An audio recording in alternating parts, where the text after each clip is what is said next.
৩৭ বাংলাদেশিকে ফেরত পাঠাল মালয়েশিয়া, আমিরাতে ৫৭ জনের সাজায় দূতাবাসের অবহেলা। বিস্তারিত জানতে ভিডিওটির শেষ পর্যন্ত দেখুন। বিভিন্ন সময় আটক হওয়া বাংলাদেশিসহ ৬৮ জন বন্দীকে নিজ দেশে ফেরত পাঠিয়েছে মালয়েশিয়া। সাজা শেষ হওয়ার পর তাদের দেশে পাঠানো হয়েছে বলে জানিয়েছে দেশটির পেকান নেনাস ইমিগ্রেশন ডিটেনশন ডিপো ও জোহর রাজ্যের অভিবাসন বিভাগ।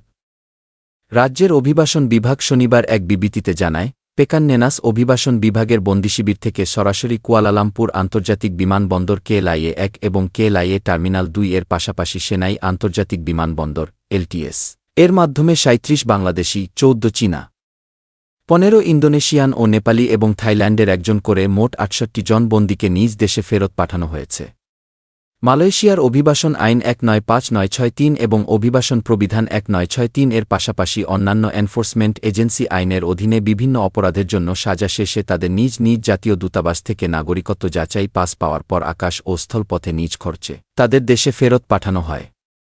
সেই সঙ্গে তারা যেন ফের মালয়েশিয়া প্রবেশে করতে না পারে সেজন্য তাদের করা হয় কালো তালিকাভুক্ত। আমিরাতে ৫৭ জনের সাজায় দূতাবাসের অবহেলা।